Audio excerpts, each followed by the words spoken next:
নবীজি একদিন মদিনার মসজিদের কবরের পাশ দিয়ে যাচ্ছেন। মদিনার কবরস্থানের নাম জান্নাতুল বাকি। জান্নাতুল বাকির পাশ দিয়ে আল্লাহর নবী যাচ্ছেন। বাইরে বিশ্ব মা দিবস পত্রিকার বাস্তব ঘটনা বলতেছি, বাস্তব। ওই যুবক তার নাম ঠিকানা দেয় নাই, শুধু নিজের জীবনের কাহিনীটা বলছে। যুবক কান্না করে করে বাড়িতে চলে আসলো, পড়ার টেবিলে বসলো, কিন্তু পড়ে না, চোখ দিয়া পানি ঝরে। মা আড়াল থেকে দেখে ফেলেছে সন্তানের মন বড় ভারী। এই সেই মা ডাক দিয়ে কয়, বাবা কি হয়েছে রে বাবা, মন খারাপ কেন? বাবা কি হয়েছে? ছেলে কয়, মা কিছু হয় নাই, কিছু হয় নাই। কয়, না রে বাবা, কিছু তো হয়েছে। কারণ সন্তানের যদি কোনো ছোট বড় বিপদ হয়, সন্তান যদি কষ্ট পায়, সবার আগে টের পায় মা। আওয়াজ দিয়া বলেন ঠিক কিনা? বিদেশ বাড়িতে যদি সন্তানের বিপদ হয়, কেউ না জানলেও সবার আগে জানে মা। এটা রক্তের সম্পর্ক, রক্তের সম্পর্ক। মা কয়ে, বাবা কিছু একটা তো হয়েছে, বল। ছেলে বলতেছে, মা ও মা, না বইলা তো হয় না মা, তোমাকে বলতে হয়। মা গো, আমার মেট্রিক পরীক্ষা দেওয়া হবে না। কেন রে বাজান? 1200 টাকা লাগবে গো মা। কেমন করে তুমি দিবা? এজন্য তোমাকে বলি নাই, তুমি কষ্ট পাবা। মাগো যদ্দূর পড়ালেখা করেছি, দেখি কোন রকম একটা ছোটখাটো কিছু কাজ পাই কিনা। মা কইতেছে, বাবান টেনশন করবি না, পাশের রুমে যায় দেখো একটা মাটির ব্যাংক আছে, এই মাটির ব্যাংকটা যায় ভাঙ্গো, মনে হয় ব্যবস্থা হয়ে যাবে। আর ব্যবস্থা করবেন আমার আল্লাহ। মাটির ব্যাংকটা যায় ভাঙলো, ভাঙ্গা পয়সাগুলি গনে গনে গনে বিসমিল্লাহ বলে গনে, গইনা দেখে মার রাখা সম্পদ, মার রাখা টাকা আল্লাহ বরকত দিয়ে দিছে, একদম 1200 টাকাই হয়ে গেছে। যা লাগবে তাই হয়ে গেছে, যা লাগবে তাই হয়ে গেছে। এইবার ছেলে কান্দে, মা গো, ও মা তুমি কেমনে টাকাগুলি জমাইছো গো মা? মা তুমি কেমনে জমাইছো একটু বলো। মা কই, বাবা যেই বাড়িতে কাম করি মাসে তো বেতন দেয়, কিছু টাকা দেয়, মাঝে মাঝে আমার 2টা ডিম দিত, একটা ডিম তোমারে দিতাম খাওয়ার জন্য, আর একটা ডিম মায়ের জন্য রাখতাম। ছেলে বলে, হ মা, আমি তো একটা খাইছি, আরেকটা তুমি খাইছো। মা চোখের পানি জড়ায় কই, বাবা আমার বাটের ডিম আমি কোনোদিন খাই নাই, এই ডিমগুলি আমি জমায় রাখছি। আমি জানি একদিন আমার সন্তানের পরীক্ষায় বেশি টাকা লাগতে পারে, নিজের মায়ের রেখে নিজের মায়ের অংশের ডিম বেচে বিক্রি কইরা এই টাকাটাই আমি মাটির ব্যাংকে জমাইছি, একদিন তোমার উপকারের জন্য।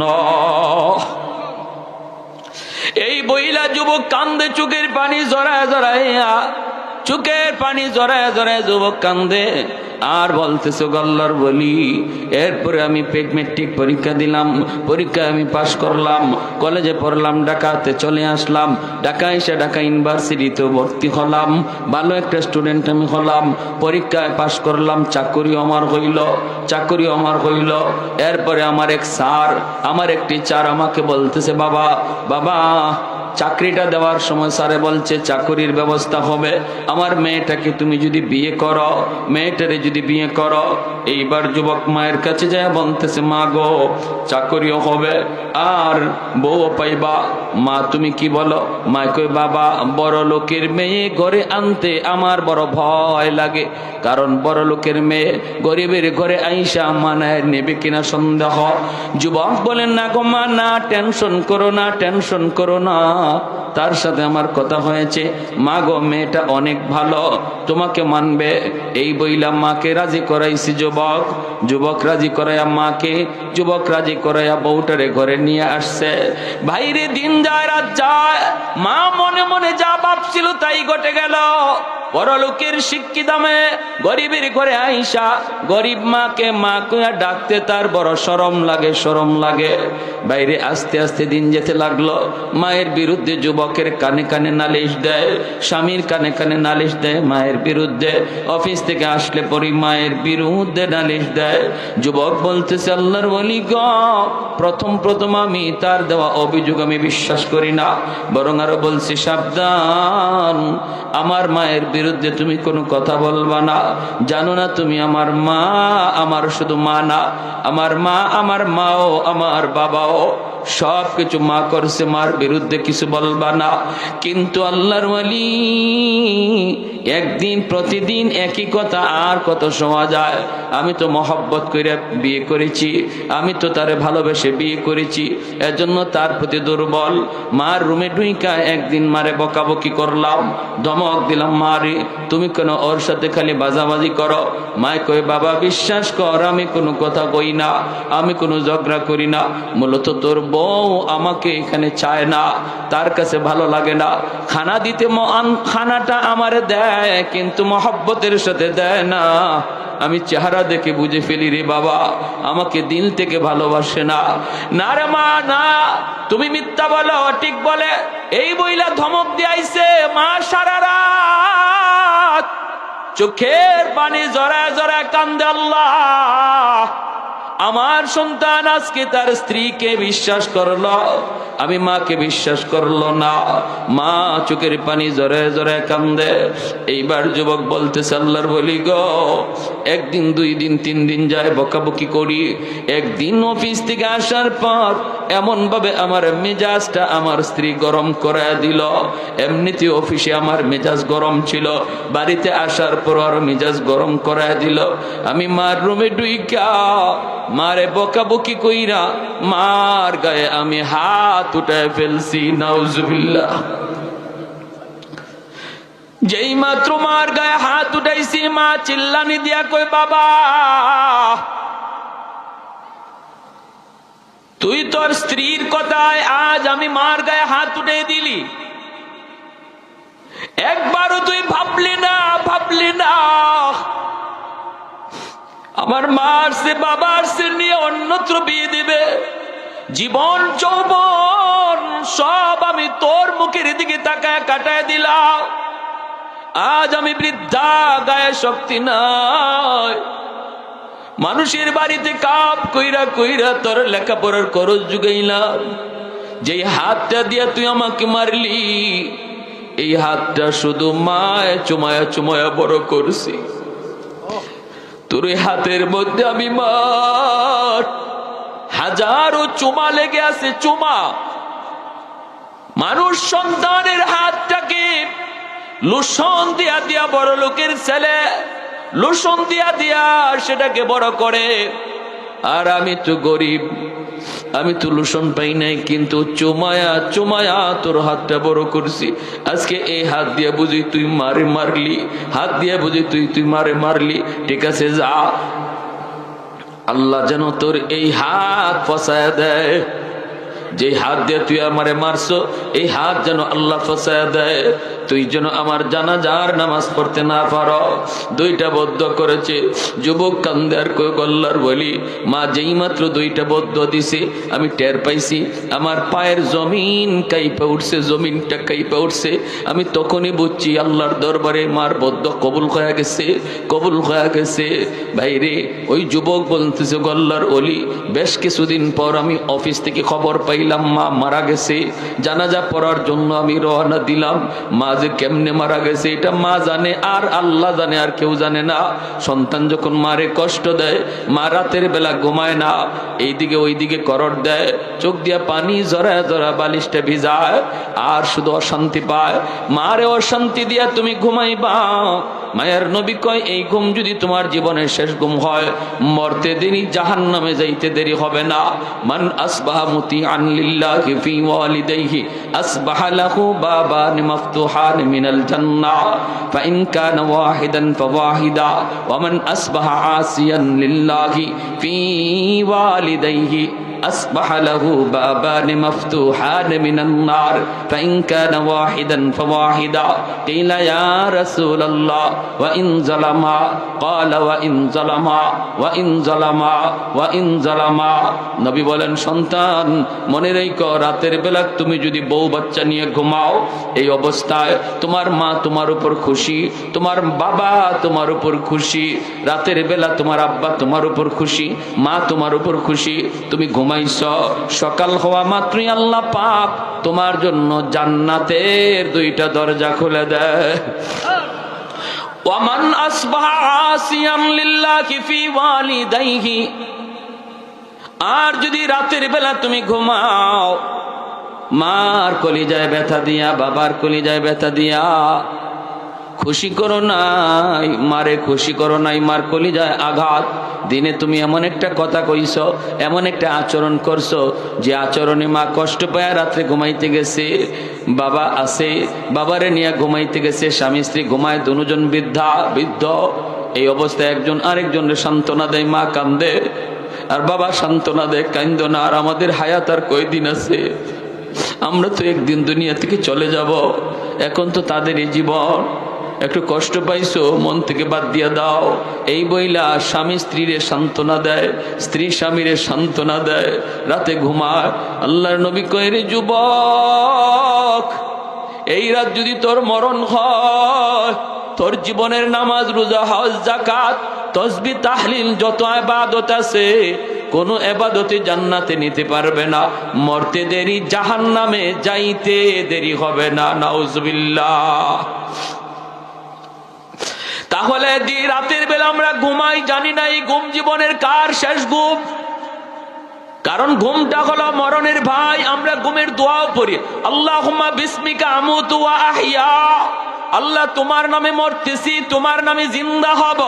অতএব আমি নিজে বলতেছি আমি মরতেছি, ঘুম না আমি মরতেছি, এই কথাটা নিজের মুখে বলতেছি আমরা। আল্লাহ নবী শিখায়া দিছে, বলো আমি মরতেছি আল্লাহ তোমার নামে, জিন্দা হব তোমার নামে। ঘুমন্ত ব্যক্তি আর মৃত ব্যক্তির ভিতরে তফাৎ নাই। ঘুমন্ত ব্যক্তির রূহটাও দেহ থেকে চলে যায়, মুর্দার রূহটা দেহ থেকে চলে যায়। এই অবস্থায় ঘুমন্ত ব্যক্তির রূহটা আল্লাহর হুকুমে যদি আবার ফেরত আয়, তবে লোকটা ঘুম থেকে জাগে, নতুবা আর জাগে না, জীবনের শেষ ঘুম হয়ে যায়। অতএব ভাইরা বন্ধুরা করে শুনবা, যুবক মনে রাখো, ওই ঘুমের ঘরে যাওয়ার আগে তুমি খেয়াল রাখো, আজকের সারা দিনে কোনো আচরণে মারে কষ্ট দিছো কিনা, বাবারে কষ্ট দিছো কিনা। যদি কোনো আচরণে কষ্ট পায় থাকে, আল্লাহর দোহাই, আল্লাহর দোহাই, মার কাছে যায় একটু বও, একটু খুশ গল্প করো, কথায় কথায় বলো, আম্মা গো কষ্টটা পাইয়াম, কথাটা শুই না তুমি কষ্ট পাইছো, মা তুমি মাফ করে দিও, আব্বা তুমি আমার কথায় কষ্ট পাইছো, এখন ঘুমাইতে যাই, আব্বা তুমি মাফ করে দিও, মাফ করে দিও। এই কথা বইলা যদি তুমি তাদেরকে একটু খুশি কইরা ঘুমাও, তারারে যদি মন থেকে খুশি করায় নিতে পারো, যুবক কেউ জানে না এই ঘুম তোমার জীবনের শেষ ঘুম কিনা। আল্লাহর নবী কয়, সকাল হওয়া মাত্রই তুমি যদি জীবিত অবস্থায় তুমি সকাল হয়, সকাল হইতে আল্লাহ জান্নাতের দুইটা দরজা তোমার জন্য খুলে দেয়। ভাইরা বন্ধুরা, যুবক কয়, আমি আওয়াজ পাইলাম মা মারা গেল, খবর পাওয়া মাত্রই আমি দ্রুত বাড়িতে আসতে চাইলাম, কিন্তু রাস্তাঘাটে এত সমস্যা, এত সমস্যা। মায় দুইটা বদ্ধ দিছিল, একটা হলো তুই যেন আমার জানাজার নামাজ পড়তে না পারো। আমি আসতে চাইলাম জানাজা পড়ার জন্য তাড়াতাড়ি, কিন্তু পারি নাই, রাস্তাঘাটে এত সমস্যা হয়েছে, আল্লাহর ওলি পৌঁছতে পৌঁছতে অনেক দেরি হয়ে গেল, মানুষজন আমাকে সারাই জানাজা পড়ে ফেলল। আমি আসা মাত্র এলাকার মানুষেরা কয়, বাবা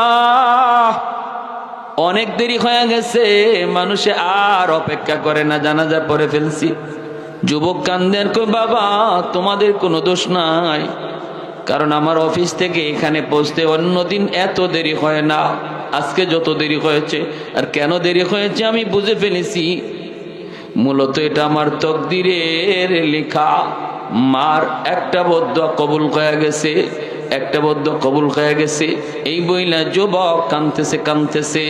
ভাইরে বন্ধুরা, এরপরে যুবক বলে, আল্লাহর বলি আমি তো বুঝে গেছি দ্বিতীয় বদ্ধটাও কবুল হয়ে যাবে, তুই যেই হাত দিয়ে আমারে মারছো এই হাত যেন আল্লাহ পছায়া দেয়। অল্প দিনের ভিতরে আমি দেখলাম আমার ওই হাতের মধ্যে ফুরা দেখা দিছে, ফুরা। এই ফুরা থেকে পচন দুর্গন্ধ বের হয়, এই পচা জায়গার মধ্যে পুক জমে গেছে, পুক। ডাক্তার দেখাইতে গেলাম, অ্যান্টিবায়োটিক, হাই অ্যান্টিবায়োটিক দিল। ডাক্তাররা কয়, আমরাও তো বুঝি না কেন তোমার পচন ভালো হয় না, কারণ এই ঔষধে তো পচন ভালো হওয়ার কথা, কেন হয় না আমরা তো বুঝতেছি না, আমরা তো বুঝি না। কিন্তু আমি দেখতেছি আমার পচন শুধু উপরে উঠতেছে, পুরা হাতটা পয়চা যাইতেছে, উপরে উঠতেছে। একটা পর্যায়ে ডাক্তার বলে আর আমাদের কাছে কোনো চিকিৎসা নাই।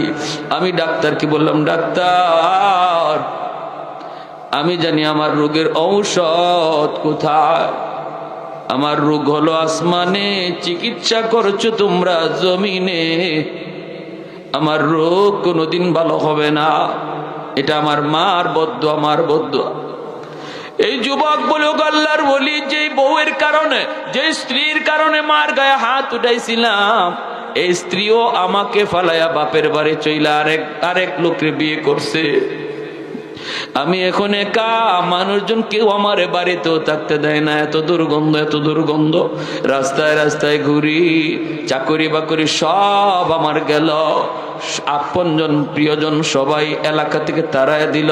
এখন আমার রাস্তায় রাস্তায় ঘুরি আর মসজিদে মসজিদে থাকি। আমি এইভাবে কাপড় দিয়ে পেঁচায় পেঁচায় রাখি পছন, যেন দুর্গন্ধ কেউ টের না পায়, টের না পায়। এই সব কিছু বাপ মার, ওই মায়ের বদদোয়া। এজন্যই নবী বলেছে, যুবক, তিন ব্যক্তির দোয়া বদদোয়া সরাসরি কবুল। এর ভিতরে এক ব্যক্তি হলো বাপ মা, তাদের দোয়া বদদোয়া কবুল। যদি দোয়া নেও, আব্দুল কাদের জিলানির দোয়ার আগেও মার দোয়া বাবার দোয়া কবুল হবে। আর যদি বদদোয়া নেও, বাপ মার বদদোয়া ফিরাইবার মতো ক্ষমতা আসমানের নিচে কারো নাই। সাহাবায়ে কেরাম নবীর সাথে, আল্লাহ নবী বলেন, সাহাবীরা, এই যে একটা কবর দেখা যাচ্ছে নতুন, আল্লাহ আমাকে অন্তর চোখে দেখাইতেছে, এই কবরের মধ্যে একটা যুবকের লাশ, আর জাহান্নামের আগুনে জ্বলতেছে, সাপের কামড় খাইতেছে, আগুনে পুড়তেছে, আর মা মা কয়ে চিৎকার করে কাঁদতেছে। রহমতের নবী বলে, সাহাবীরা রে, আমি তো রহমতের নবী, এই কবরের পাশ দিয়া এই অবস্থায় যুবকের আমি চলে যাব, হয় না একটু সুপারিশ করব আল্লাহর কাছে, তোমরা আমিন আমিন বলবা। সাহাবায়ে কেরাম বলে, নবী গো, আপনি হাত উঠান। আমার নবী, আপনার নবী, উম্মতের কষ্ট দেখলে নবী সইতে পারে না, ঠিক কিনা? দরদি নবী, উম্মতের দরদি নবী। এই জন্য নবী কই, সাহাবীরা রে, তোমরা কেউ দেখো না, কিন্তু আল্লাহ আমাকে দেখাইছে এই কবরের ভিতরে যুবকের আযাব, আযাব। আমি একটু আল্লাহর কাছে সুপারিশ করব, তোমরা আমিন আমিন বলবা। নবী হাত বাড়ায় দিলেন, মালিক, ও মালিক, তুমি তো আমাকে রহমতের নবী বলেছ, তুমি তো রহমতের নবী বলেছ। রহমতের নবী কবরের পাশ দিয়া চলে যাবে, আর কবরের ভিতরে আযাব হবে, হয় না, হয় না। আল্লাহ, আমি তোমার দরবারে সুপারিশ করলাম, আল্লাহ তুমি যুবকের কবরের আযাব মাফ করে দাও। নবী যখন আল্লাহর কাছে দোয়া চাইলেন, সাহাবায়ে কেরাম আমিন বলে, আমিন বললেন, আল্লাহ তুমি কবুল করো। নবী দেখেন আযাব বন্ধ হলো না। এরপরে মায়ার নবী আবারও হাত উঠাইলেন, মালিক, ও মালিক, মালিক, তুমি তো আমাকে রহমতের নবী বলেছ, আমি তো নিজে নিজে বলি না আমি রহমতের নবী। ওয়ামা আরসালনাকা ইল্লা রাহমাতাল লিল আলামিন, তুমি তো রহমতের নবী বলেছ। রহমতের নবী কবরের পাশ দিয়া গেলে যদি আযাব বন্ধ না হয়, তাহলে রহমতের নবী বানায় লাভ কি? আল্লাহ আবার হাত উঠাইলাম। নবী হাত উঠে দোয়া করেন, সাহাবীরা আমিন বলেন, আযাব বন্ধ হয় না। এইবার নবী আবার হাত উঠাইলেন আর কান্দেন, মালিক, কোথায় আমি ভুল করলাম? আমার হাতের দাম বুঝি তোমার দরবারে কবে গেল? এই হাতটা কোন জায়গায় অন্যায় করছে মালিক, আমি বুঝি না, আমাকে বুঝায় দাও। আল্লাহ, আমার কোথায় ভুল হয়ে গেছে, আমাকে ধরায় দাও। আল্লাহ পাক রব্বুল আলামিন কয় বন্ধু তোমার হাতের দাম কমে নাই, হাতের দাম কমে নাই, তোমার কোনো দোষ না বন্ধু। যেই যুবকের আযাব হয় এই যুবকের মা এখনো দুনিয়ায় জীবিত, মার কলিজায় অনেক ব্যথা, মার কলিজায় অনেক ব্যথা। মরণের সময়ও মায়ের সন্তানরে মাপ দেয় নাই, এত কলিজায় ব্যথা। ওই মা যতক্ষণ পর্যন্ত মাফ না দিবে আমি আল্লাহ তোমার দোয়াও কবুল করব না। যতক্ষণ পর্যন্ত মায় মাফ না দিবে বন্ধু তোমার সুপারিশও আমি কবুল করব না। আল্লাহর নবী, রহমতের নবী, মায়ার নবী তখন নিরাশ হয়ে গেলেন। নবী এবার বুঝতেছেন বাপমার কলিজায় যদি ব্যথা থাকে, ফিরেও যদি আমার জন্য দোয়া করে, পেশাব যদি দোয়া করে দোয়া কবুল হবে না। কেমনে পেশাব? শুধু বর্তমানে পেশাব না, আব্দুল কাদের জিলানী, মঈনুদ্দিন চিশতি, কুতুবউদ্দিন কাকির মতো বড় বড় ওলি আল্লাহ যদি দোয়া করে দোয়া কবুল হবে না। যদি বাপমার কলিজায় ব্যথা থাকে, কেন হবে না? কারণ রহমতের নবীর দোয়া কবুল হইছে না, আমার নবীর সুপারিশ কবুল হইছে না। অতএব আমার পেশাব তো নবীর থেকে বড় না, নবীর সুপারিশটাই যেখানে কবুল হয় না, মার কলিজায়, বাবার কলিজায় যদি ব্যথা থাকে, নবী, রহমতের নবী সাহাবায়ে কেরামকে বলেন, সাহাবীরা রে, গন্ডগোল তো অন্য জায়গায়, তাড়াতাড়ি করে তার মারে খবর দাও, আমি নবীর সালাম যায় পৌঁছাও। সাহাবায়ে কেরাম যায় তার মাকে সালাম জানাইলেন। মা নবীর কাছে আসলেন, বৃদ্ধা মহিলা। আল্লাহ নবী সালাম জানায় বলতে, মা গো, কবর খানা চিনুনি?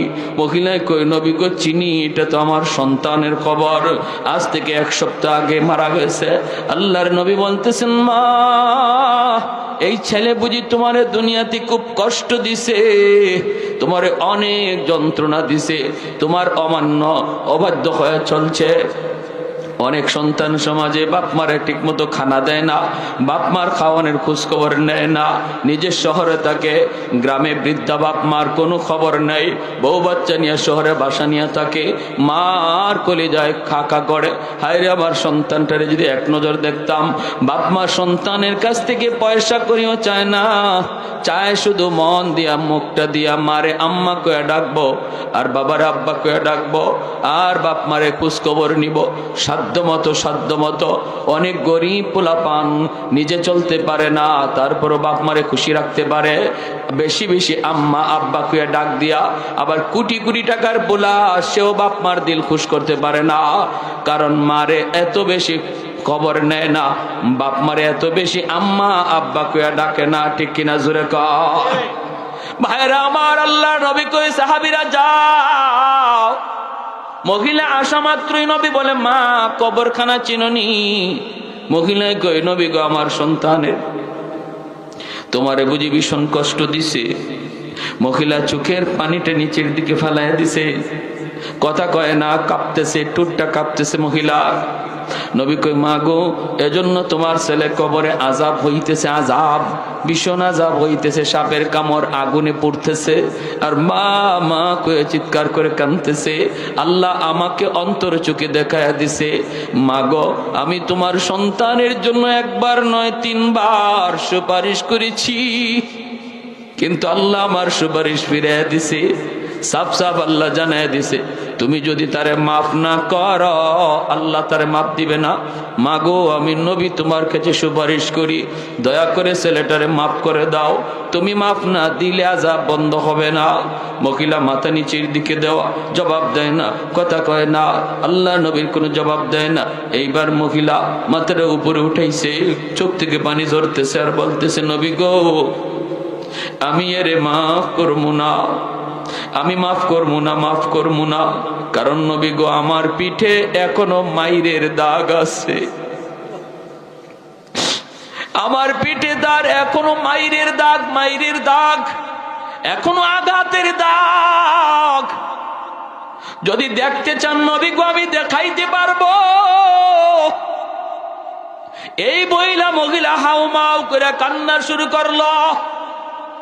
আল্লাহ নবীর চোখ থেকে দর দর করে পানি পড়ে, নবী কান্দেন আর বলেন, হায় রে সন্তান, হায় রে সন্তান। সন্তান বুঝি এমন হয়, যেই সন্তানকে এত আদর কইরা, এত মায়া কইরা লালন পালন করলো মা, সারাটা রাত বুকের উপর রাইকা ঘুমাইল, ভিজা বিছানায় নিজে শুইল, সন্তানদের বুকে রাখল।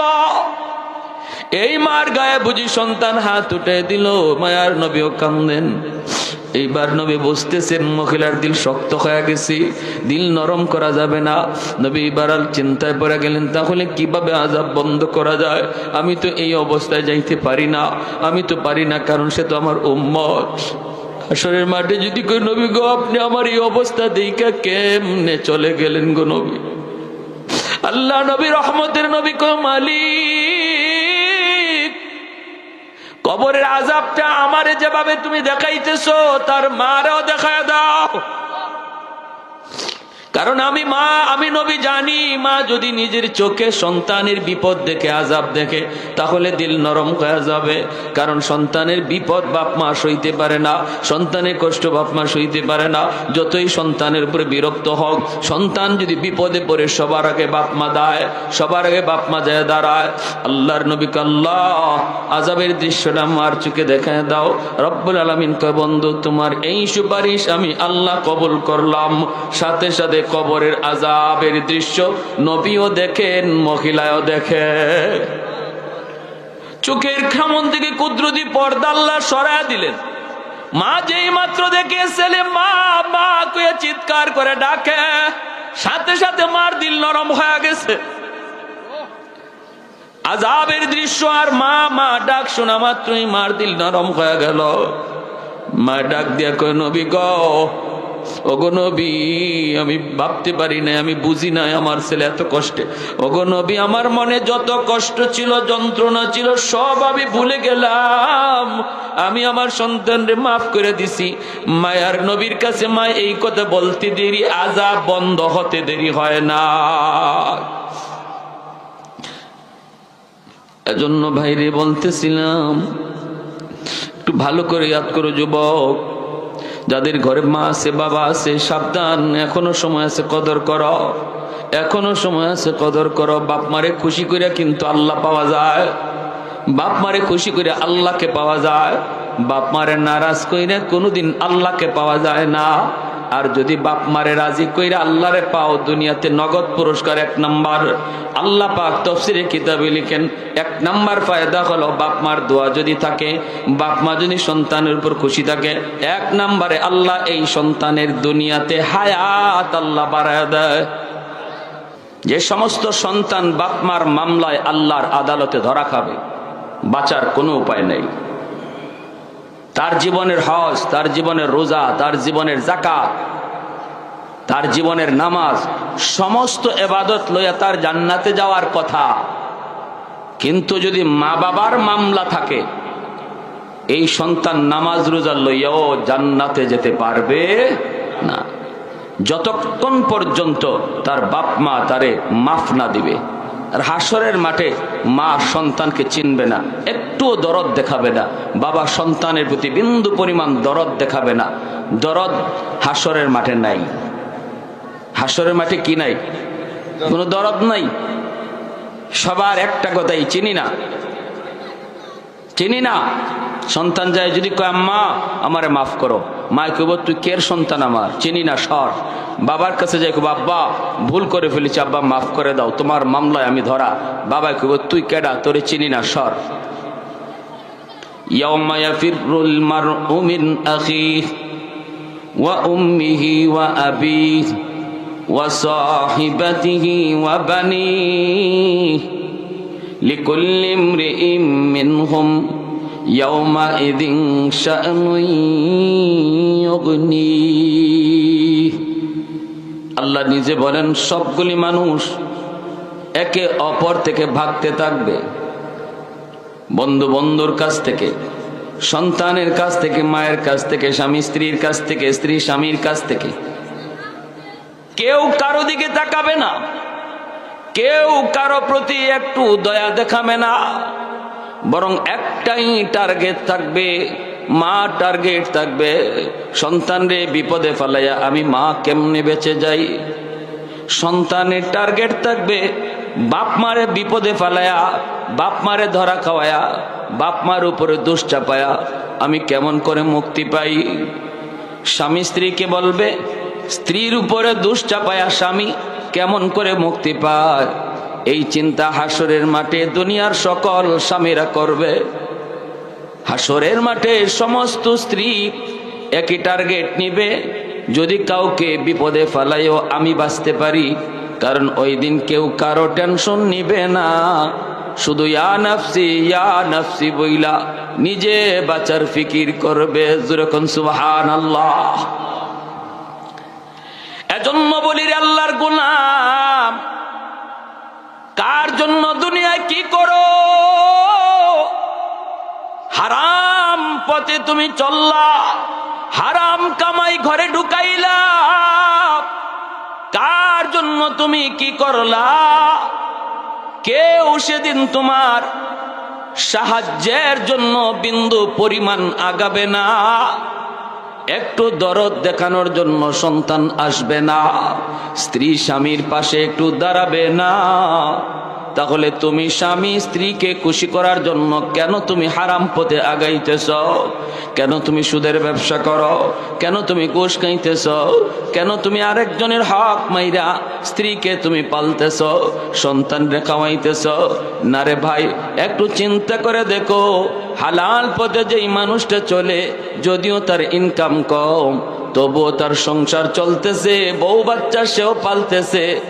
তুমি কেন পারবা না?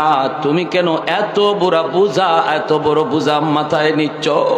হাসরের মাঠে স্ত্রী বলবে, মালিক আমি জানি না। সন্তান বলবে, আমি জানি না আমার আব্বা কেন হারাম করে ঢুকাইলো। আমার বাবাকে আপনি জিজ্ঞেস করেন। স্ত্রী বলবে, স্বামীরে জিজ্ঞেস করেন। কেউ কারো পাশে একটু দাঁড়াবে না, একটু সাহায্যের জন্য আগাবেও না। বাইরের জন্য মনে রাখবা, হারাম টাকা ঘরে ঢুকাইয়া তুমি ঘর বানাইছো, সুদের টাকা দিয়ে ঘর বানাইছো। এত বড় ঘর তুমি কিন্তু একা থাকো না, থাকো তুমি একটা খাটে, একটা রুমে, 10টা রুমের মধ্যে অন্য মানুষেরা থাকে, তোমার সন্তান থাকে, মেয়ে থাকে, বাবা থাকে, মা থাকে, আত্মীয় স্বজন ভাই বোন তারা থাকে, মেহমান আসলে পরে অন্য রুমে থাকে। তোমার ওই 10টা রুমের মধ্যে একটা রুমে তুমি শুধু জীবন কাটাইলা, 9টা রুম ব্যবহার করলো অন্যরা। কিন্তু হাসরের মাঠে ওই 9 রুমের হিসাব আল্লাহ তোমার কাছ থেকে একা নিবে। পাতিল ভরা ভাত, পুরা পাতিলের ভাত তুমি একা খাও না। তুমি খাইছো 1 প্লেট, 2 প্লেট, আরো 20টা প্লেট, 100টা প্লেট অন্যরা খাইলো। কিন্তু আল্লাহ পাক রব্বুল আলামিন পুরা পাতিলের ভাতের হিসাব নিব আল্লাহ তোমার কাছ থেকে, একা তোমার কাছ থেকে হিসাব নিব। তাহলে বলো তো দেখি, ও আল্লাহর গোলাম, হিসাব দিবা তুমি একা, ব্যবহার করবে সবাই, তারপরে এতটুকু বোঝার পরেও কেন তুমি হারাম খাওয়াইয়া লালন পালন করো? কেন তুমি হারাম টাকা দিয়ে ঘর বানাও? কেন তুমি হারাম টাকা দিয়ে ঘরে খাওয়ানোর আয়োজন করো?